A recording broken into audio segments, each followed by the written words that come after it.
All right, we are going to go ahead and get started and just kind of let people in as we're going along. So first, I want to start out with just welcoming you to the webinar and introducing you to our topic. So today we're going to be going over eliminating some of the manual work that comes along with these award programs and really maximizing the impact these programs are having. So, just to start out, I'll give you a little bit of background on Reviewer and kind of why we're running this webinar. So here at Reviewer, we are an applicant management software. So basically anything that you can intake an application for, we can run. So we run all sorts of things like scholarships, grants, award programs, contests, all things like that. And over the years, we have run thousands of different awards programs.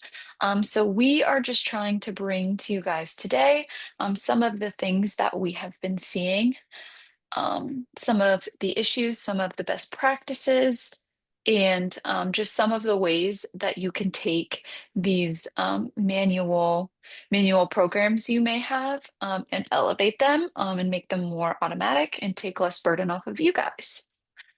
So my name is Callie. I run our marketing here at Reviewer.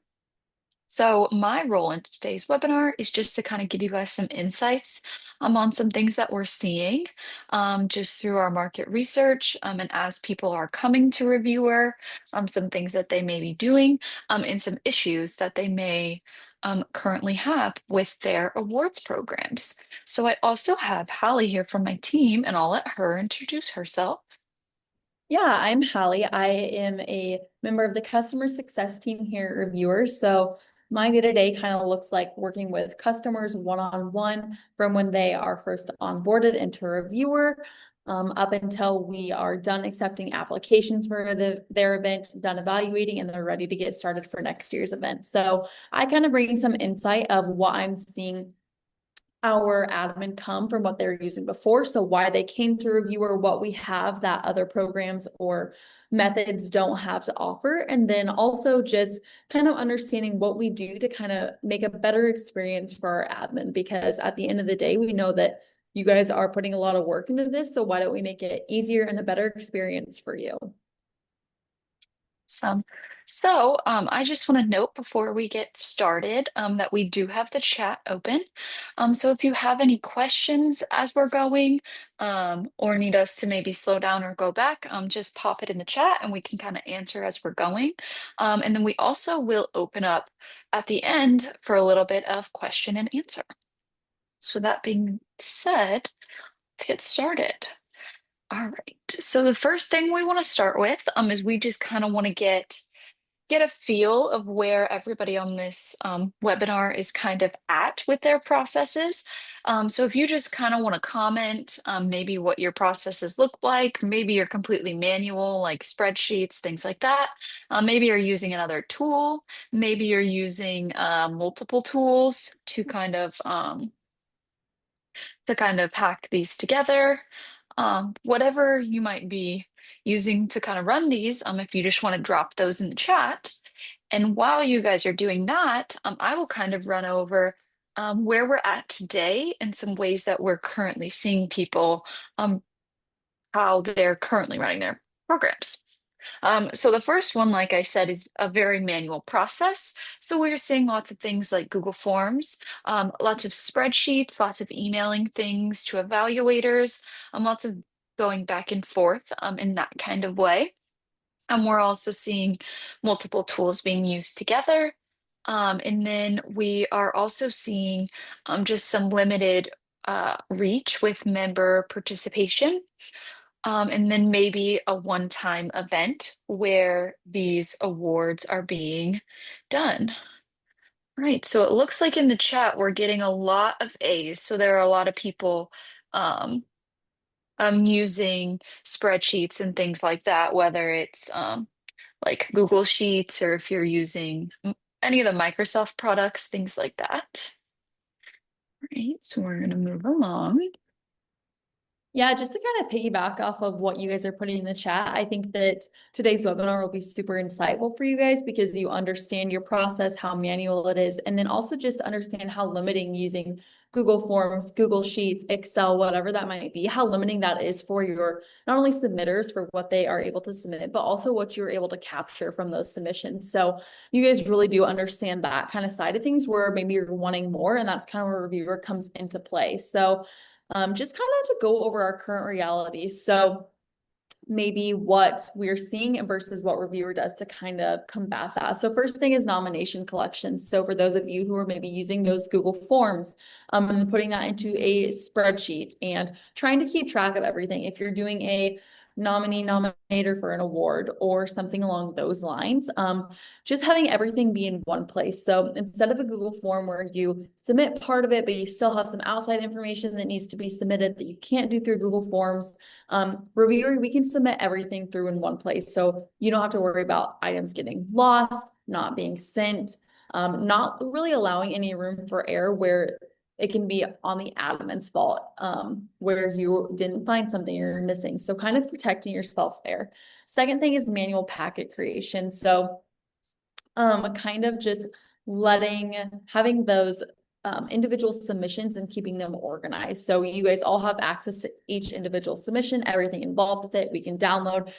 So just kind of a really great way to keep track of everything again.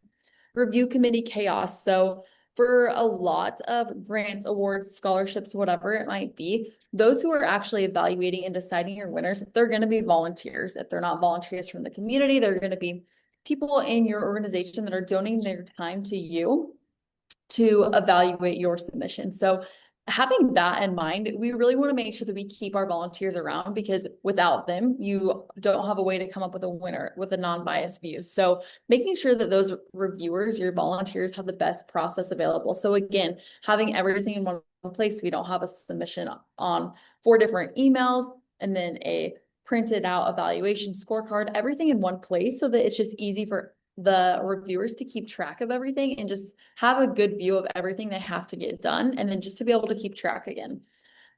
Next thing is winner selection. So instead of having to manually go through your 300 submissions applications, and even if it's not that large a number, if you have 20 or 50, that still takes up a good amount of time, especially if this isn't your main job, if this is just one small task that you have to do in the matter of a few months. That takes up a lot of time. It all adds up. So having a way where reviewer can run reports for you, we can do normalization, anything along those lines, just to kind of view your results and give a quick way for you to see who won, who is scored high, top 5, however that might be. Just a really great way to kind of decipher your top 5, 10, whatever it might be from the rest of them and saves you all that extra time. And then the last thing, this kind of prevents and also enhances your gala recognition. So instead of it just kind of being one time, oh, I got an award, I'm going to go to this gala and get it, and then I'm going to be done. With the reviewer, they're going to have an account, they're going to create it, and they're going to be encouraged to reapply every year or for your other events. And so kind of having an account and something tied to those who are applying for your award is super important because it kind of takes away the one and done sort of thing, and it allows and encourages multiple year retaining those members. We want ongoing engaging member engagement because that's a number that's gonna help you and boost you in the long run, as opposed to really good numbers this year and then not great numbers next year. So again, though, all in one place, the convenience for the submitter and the account creation is really gonna keep that ongoing membership. Right. So we are going to start going through some of the challenges that we have been seeing in the award space right now, and then kind of some solutions on how we can combat that. So our first challenge we have is just poor category design. So some things that we are seeing is just overall limited categories, and also not engaging our younger members. Typically, these awards categories are not necessarily inclusive to our younger members. And when it comes down to it, you really need to be constantly filling your membership with younger people as they age, and getting everybody involved in general. We are also seeing Just a lot of like people reapplying, maybe same winners every year. Which is kind of just narrowing down the amount of people you're able to get involved with your organization. And then kind of like one size fits all criteria, which based on your membership just may not apply to everyone. And then we are also seeing just overall declining participation. So let me bring us over to some of our solutions.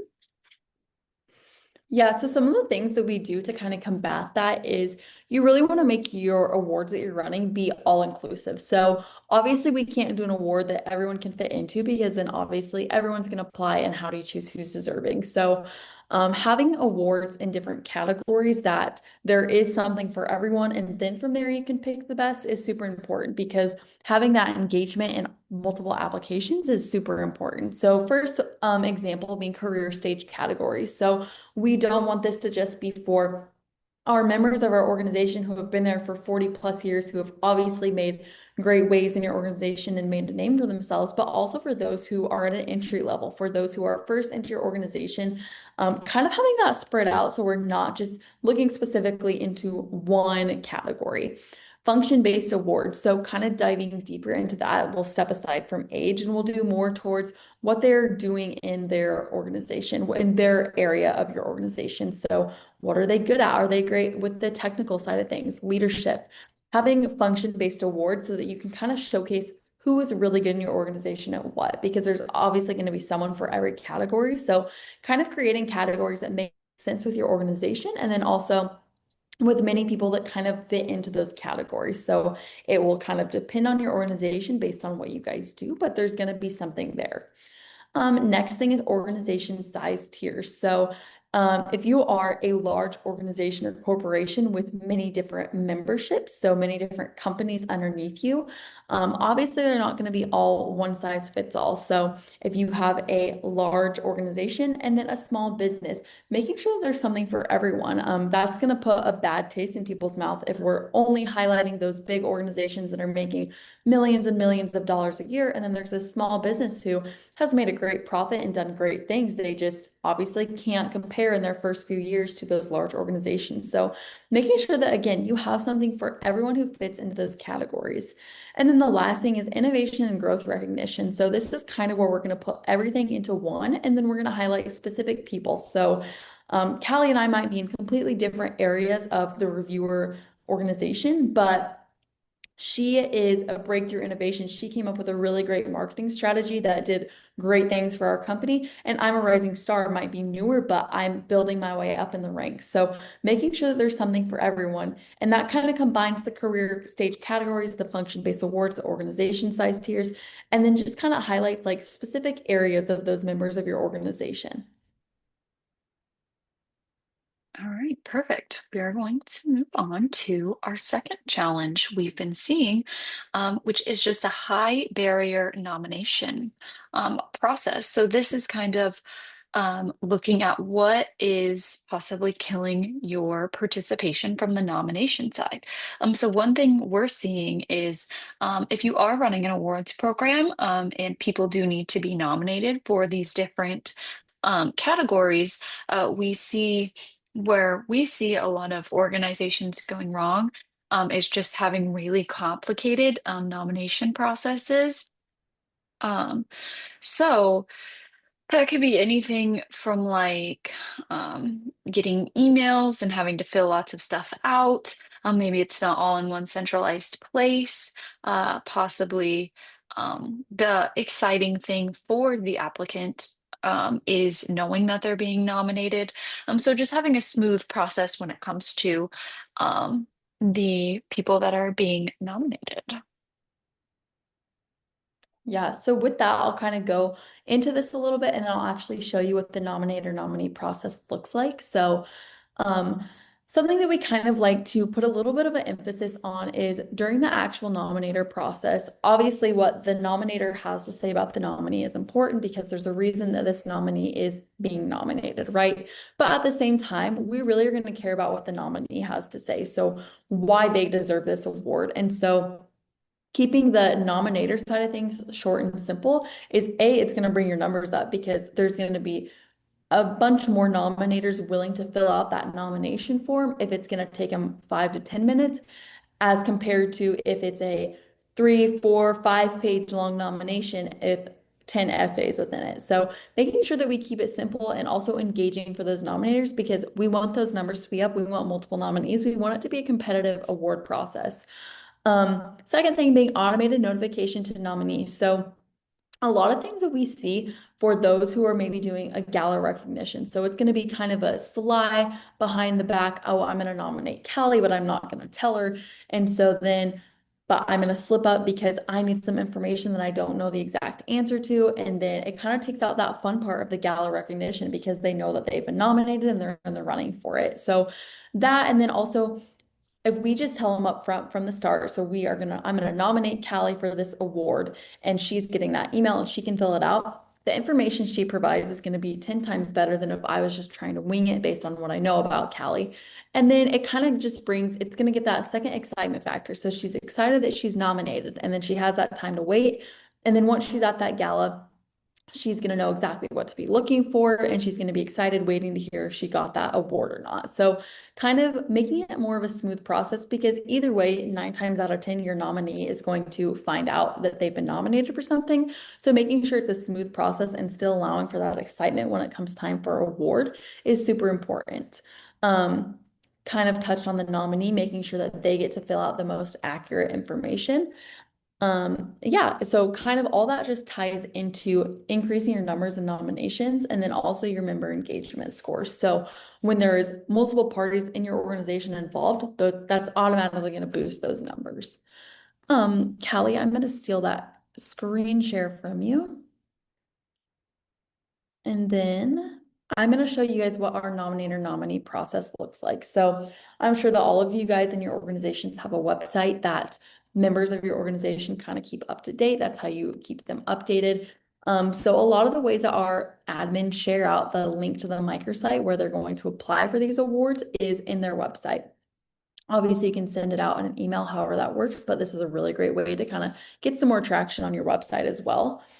From there, the microsite, they are going to have the option to either create an account or log in. So if they're past reviewer users, whether that was for an event you guys used in the past, or they've applied for your award multiple times throughout the past few years, then they can just keep on reusing that account. And then that information is going to save and update with them. So from here, they can create email address, password. That's another thing with member engagement. If they're going to have an account and half of their information is going to auto-populate like this, that's going to also boost your member engagement because that's easy for them. That's a whole page that they just get to skip out on because reviewer knows the answer to its questions. So we're going to pull the first name, last name, email, phone number, everything involved in that account creation. This is a great example of the nominator page. So we're going to keep it super simple. We have the nominator information, which is important to know, relationship to nominee, and then some brief information about who we're nominating. So here's where the actual invite is kind of taking place. We put the name, email, in there so we can kind of copy from there. And then we're going to give one short, please list the top 2 to 3 accomplishments, anything that kind of applies to your nomination, your award experience. And then we're going to let them submit. So 3 pages, super simple. This is probably going to take them maybe 10 minutes max. So keeping that engagement up because no one has time to fill out a 30-minute form for maybe 3 or 4 nominees. From there on submit, that nominee is going to be receiving an email saying that they've been nominated for this award. Please come in and contribute your part to this. So they're going to come in and they are going to see the information they need to see. And then on the second page, we're going to do eligibility, which we briefly covered, but not a lot. So again, a lot of you guys I saw are using those Google Forms, you're using spreadsheets, whatever that might be. I'm guessing that probably 10 to 20% of people who are applying for your scholarships are not eligible, or excuse me, your awards are not eligible. And so that's a waste of your time. That's also a waste of time for those who are applying for these awards. So when we put eligibility into the game, we are not wasting your time and we're not wasting their time because if they're not eligible, they're not able to move forward through the form. So a really great way to make sure that we're kind of keeping everyone in check. And then this is kind of where we're going to get a little bit more in depth. The nominee is going to have to fill out a little bit more information, things that are important to your guys' award that you're running. You can just kind of see how much more we're putting into the nominee because things like their NRDS, so the National Real Estate, they aren't going to know their ID. They're going to have to dig for that, and that's going to take time. Just kind of some more of those personal information. It's great to have the actual nominees fill out themselves. Same with files. So broker certified transactions, if we're going to apply something like that, which is kind of personal and not easy to find, that's best for the nominee because they're going to know that it's the exact correct file that needs to be uploaded. And then here's where we're going to break down a little bit more. So instead of the nominator, again, trying to fill out all of these questions, we're going to have the nominee fill it out because it's going to be answered the most correctly and the best of their ability. From there, I think that that's all I have for right now for our nominee nominator. But now you guys kind of have a good idea of what it looks like for those nominees and nominators to go through that process.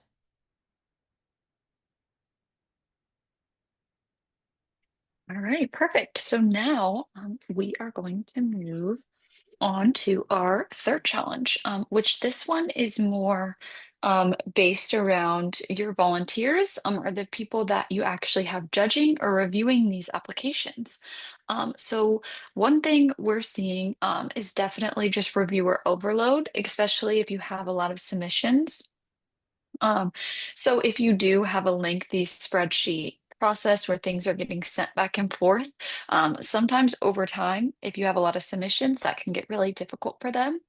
One thing we have also seen, which seems to affect awards programs pretty strongly, is just scoring inconsistencies. So say you are applying for a award, and you get me as your judge, and I am a really, really tough judge. And then somebody else gets Hallie as their judge, and she judges a little bit easier than I do. Obviously, you're going to want Hallie to judge your submission, not me, because I am a tougher judge. So that is a big issue we've kind of been seeing.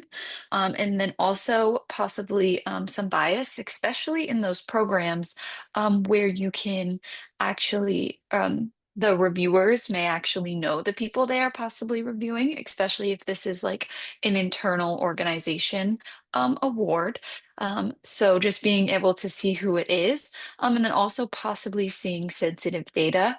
For some of these awards, you may have your applicants uploading some personal information that you may not want your judges to see. And overall, we just really want to focus on making sure that your applicant's data is secure. Secure from judges if you don't want them to see that, and then also just secure in general. And that's why we're looking to move away from some of these manual processes and moving things in and out of spreadsheets and emailing, keeping it in one central hub that has data protection for some of this sensitive information is just super important to us as a reviewer.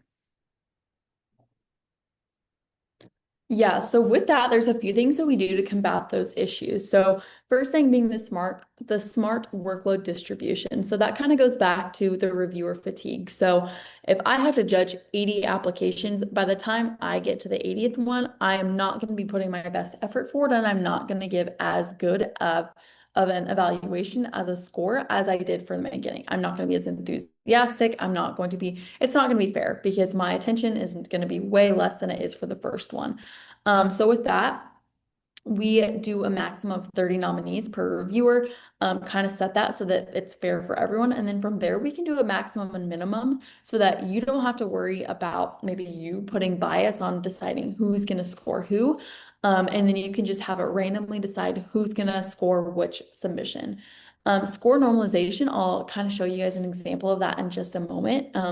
But a really great way to kind of average out all those tough and easy scores so that the true winner is going to be the one with the average best score. So that will make a little bit more sense in a moment.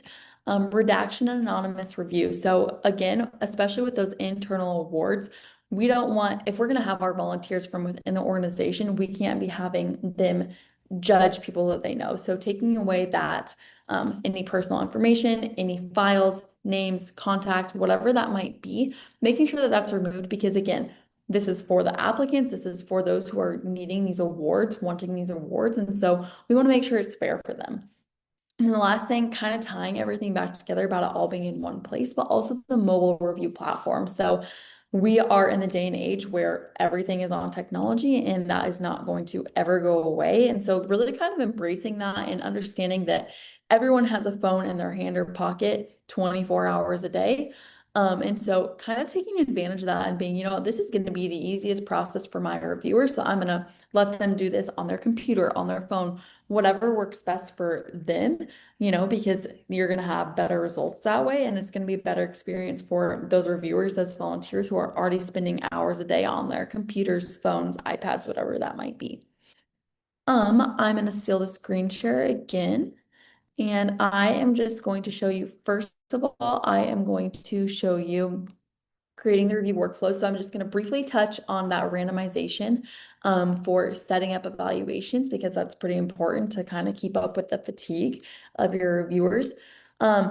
A lot of times our organizations who are running awards, they do multiple awards in one submission form and then kind of separate them out. So here's kind of a good example of all the different awards we have and we separate them into buckets. We call them groups. And so upon submit, all your submissions are going to be in their award that they're applying for so that they're separate, organized, how they need to be. And then we can also see the reviewers that are assigned to each of these individual groups. Clicking into this just really quickly.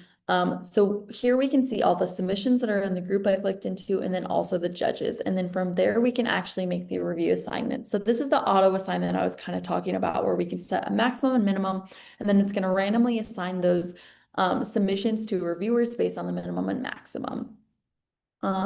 Really quickly, now I'm going to show you the reviewer experience. So they're going to be sent an email, they're going to create a reviewer account, and then they are going to log in and see all of their submissions. So all the submissions they have to review are down here. This is an example of our redacted data, so we don't want them to see their names. It's invisible, it's not showing there. And then if we actually click into one of these submissions, here's a really good view of seeing how we set up our review process. So on the left, we have the entire submission form, everything right there, and then also the evaluation scorecard. One more thing to note of keeping things fair with the scoring. This isn't a great example because this is not how we prefer to set up our scorecards. But what we like to do is we like to do more of emotional responses. So instead of a 1 through 10 like is here, we want to do a 1 of does not meet expectations and then a 5 of exceeds expectations because my version of a 6 or 7 might be very different than Callie's version of a 6 or 7. So just kind of making sure that we keep it fair to the best of our ability because we can't control how our reviewers think. With that, we have everything kind of how it is on the submissions page. We have the form here, we have an attachments page. So if the reviewers don't want to click into the attachments directly from the form, they can view them all in this attachments tab.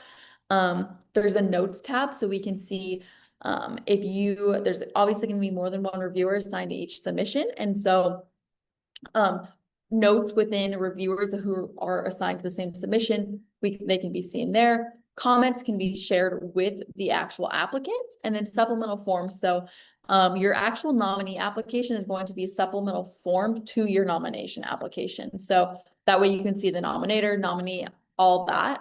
Total points are going to populate. And then that is it for that. And then one last thing I just want to touch on is the normalization report. So what this is it's a report we run for you guys.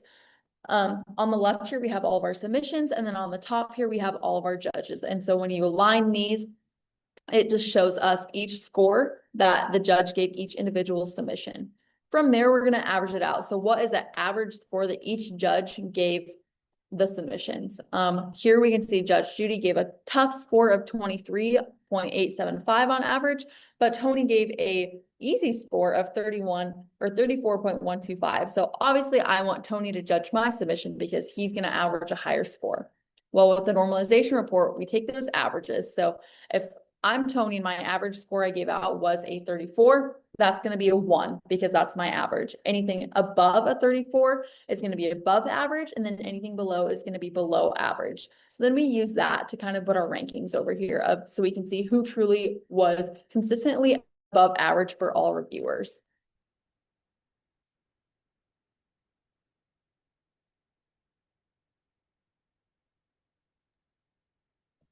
All right, so now we are going to move into our fourth and final challenge that we have been seeing, which is just limited community engagement. So what we really love to see is just being able to engage a large portion of your membership through these awards, not just the people that are nominated. So one thing that we see is just a one-time gala. That's the only time the winners really appear or are talked about. And then we also see kind of no voice from the membership. And then just poor overall winner visibility. So typically what we see is when you go to the website, you'll just see like a small name and say Times New Roman on a award-winning page on your website just with everybody's names listed, small with the year that they won. And that's typically where it ends. And it doesn't really truly showcase those winners. Yeah. So with that, a reviewer, we want to, we want to help up your member engagement. And then we also want to make sure that we're really recognizing those winners and then also those who applied. So with that, we have our member choice voting. So finalists can go to the entire membership for community voting. So that's not going to take over your evaluation of they're going to score and decide the winner, but maybe it can be a 2-in-1. So we can have a winner for evaluation and then also from the community, from your organization. Educational showcase pages so we can learn about our finalists, we can learn about our winners, so you know kind of who is getting awarded for what within your company and then just getting a little bit more insight. Winner ambassador program, so winners can you can use that information of, you know, Kat won this really great award in my organization. Let's utilize her. She's obviously a really valuable team member. And so let's have her speak out. Let's have her come to our organization and kind of present what she's been doing, highlight, and kind of teach what others need to do to kind of have those same qualities as her. And then last thing is digital recognition hub. So a dynamic winner showcase with ongoing achievements and member interactions. So year to year, we can keep updating and keep displaying our winners.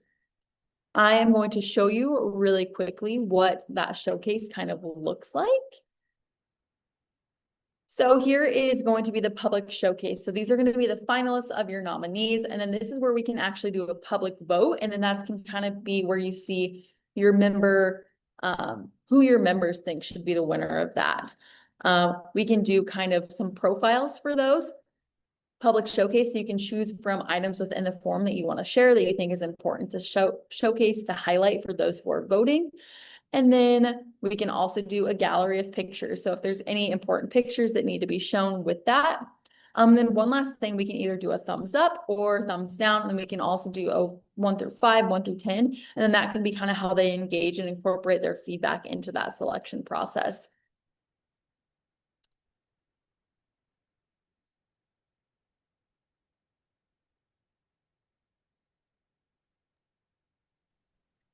All right, so we kind of walked you guys through just a couple areas. Um, for us here, reviewers, some challenges we know that you have been having, or your judges have been having, or kind of problems with engagement. So now we kind of just want to open the floor for you guys to ask questions, whether it's to go back in the slides, Holly can re-show things if that's what you need, or maybe some program specific questions that you may have, feel free to drop them in the chat. And I saw a question come through about pricing. So how we do pricing at Reviewer is you have a baseline licensing price. And then from there, we charge per submission that you get.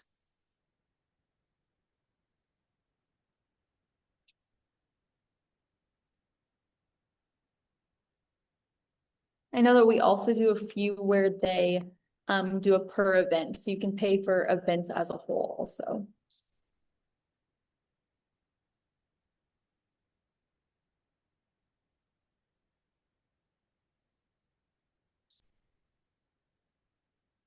and then whatever works best for your guys' company, depending on per submission per event.